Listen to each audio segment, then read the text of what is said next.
Bon, aqui ao meu lado, Kylian Mbappé, pour uma entrevista exclusiva. Bon, Kylian, merci beaucoup de parler avec nous. Déjà, j'ai vu des mondes. Pourquoi jouer les Jeux Olympiques? D'où vient cette envie? Je pense que c'est un rêve pour tout le monde. C'est une compétition vraiment majeure. Et pour moi, avoir cette opportunité, c'est vraiment quelque chose d'incroyable. Et j'espère que je vais y participer. Après, ça ne dépend pas que de moi. On va voir comment ça va se passer, mais j'espère que je vais pouvoir jouer. Et pour les ballons d'or, tu te vois remporter avant Cristiano Ronaldo et Messi ou après leur retraite? C'est tellement dur. Ils sont tellement forts. Et c'est dur de combattre contre eux, mais ils ont déjà remporté 6 et 5. Et Cristiano est peut-être un peu fâché, il voudra remporter 6. Ça va être très difficile, mais je ne me mets pas dans la tête de les battre, eux. Je me concentre sur mon objectif à moi, c'est d'aider mon équipe. Et une fois que tu as aidé ton équipe, tu pourras peut-être penser à ça. Je pense qu'eux aussi, lorsqu'ils ont joué, ils pensent à aider leur équipe. Ils ne rentrent pas sur le terrain en me disant « je vais jouer pour mon ballon d'or ». Non, non. Ils jouent pour aider l'équipe, et une fois qu'ils ont aidé l'équipe à gagner, les gens leur disent qu'ils peuvent gagner. Donc il faut penser d'abord à l'équipe. Bon, après 2 dérapages en Ligue des Champions, qu'est-ce qui vous fait croire que cette année 2020, c'est la bonne année? Qu'est-ce que vous pensez de cette Paris Saint-Germain? Je pense toujours la même chose, hein. Même si on a perdu les 2 dernières années, je pense toujours la même chose, qu'on est une très bonne équipe, mais que maintenant il faut le montrer, tout simplement. Je crois toujours en mon équipe, je crois toujours au Paris Saint-Germain. Maintenant, il va falloir qu'on joue notre meilleur football pour passer en quart de finale. Et face à cette équipe de Dortmund, ce ne sera pas facile, mais si on joue bien, je pense que ça va passer. Vous avez dit dans la conférence de presse que vous avez des idoles brésiliens. Quelle importance du foot brésilien dans ton histoire et quelles sont tes idoles brésiliennes? Dans mon histoire, même dans l'histoire de tous les enfants, je pense que les Brésiliens ont eu tellement de périodes dorées, que ce soit Ronaldo, Ronaldinho, Kaká, tous les joueurs qu'ils ont eus. Et je pense que même plein d'autres joueurs, Pelé, tous les joueurs, ils ont eu tellement de joueurs que tu ne peux pas tous les nommer. Mais, un seul, quand même. Un seul. Pour les Brésiliens, un seul, ce serait manquer de respect à tous les autres. Ils ont eu beaucoup de joueurs. Top 3, ok, top 3. Top 3? Oui, bah, top 3, c'est Pelé, Ronaldinho et Ronaldo, Nazario. Non, c'est bien, c'est bien. Et qu'est-ce que Neymar il a que tu n'as pas et qu'est-ce que tu as que Neymar n'a pas?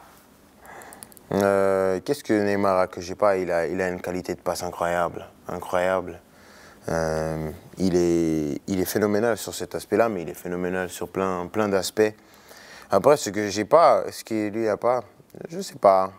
Parce qu'il a toutes les qualités. Hein. Il a toutes les qualités. Il n'a pas besoin d'avoir les miennes. Et qu'est-ce que ça serait la finale de Champions League idyllique pour toi? Tu peux me décrire? Paris Saint-Germain. Et on gagne la finale, tout simplement. Non, mais un but, qu'est-ce que ça serait? Un but, n'importe lequel, que je marque du genou, de la tête, du dos, n'importe. Le plus important, c'est de gagner la coupe parce qu'on court après depuis trop longtemps pour penser à des beaux buts. Moi, je veux juste gagner. Il y a un truc de ouf, tu vas jouer contre Cristiano Ronaldo pendant l'Euro. Qu'est-ce que ça t'inspire? C'est quoi la sensation d'imaginer que pendant l'Euro, tu vas jouer contre ton idole d'enfance? Pour l'instant, ça m'inspire beaucoup de choses. C'est vraiment un plaisir. Mais après, sur le terrain, ça ne va plus rien m'inspirer. Il sera un rival comme un autre. Et l'objectif, ce sera de le battre. Et pas lui, mais toute son équipe aussi. Bien sûr, il faudra faire attention à lui parce qu'il est très dangereux, mais nous, on veut gagner. Et si ça passe par le Portugal, eh ben, il faudra battre le Portugal.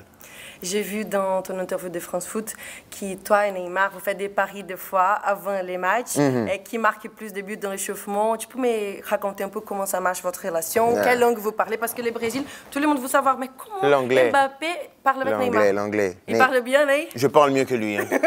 Je parle mieux que lui. Je tiens à dire à tout le monde que je parle mieux que lui. Mais oui, on parle en anglais. Et il a progressé. Il comprend maintenant un peu le français quand le coach parle ou quand certains joueurs parlent. Donc on a réussi à développer ça et c'est beaucoup plus facile de parler maintenant, tous les deux. Et la relation avec lui, c'est comment?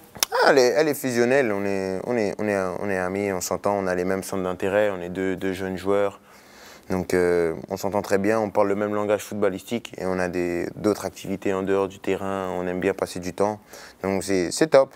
Je m'entends bien aussi avec tous les coéquipiers. Mais après, voilà, avec Neymar aussi, parce qu'on est 2 stars, donc tout le monde veut parler de nous. Mais cette année, le groupe s'entend très bien. Beaucoup de gens au Brésil vous aiment et trouvent que toi, tu ressembles beaucoup à un Brésilien en train de jouer. Est-ce que tu te sens un petit peu brésilien? Bon, tu as des Brésiliens dans les vestiaires. Qu'est-ce que tu penses de la joie de vivre des Brésiliens? C'est incroyable d'avoir l'amour du pays du foot. Que le pays du foot t'aime, c'est une reconnaissance incroyable. Après, non, malheureusement, pour vous, je ne me sens pas brésilien. Je suis français, mais j'ai même pas d'origine en plus, rien. Mais c'est incroyable de recevoir de l'amour du Brésil. Je les remercie pour ça et je leur fais un coucou. Ok, en portugais, dis ciao. Obrigado. Ciao. Merci.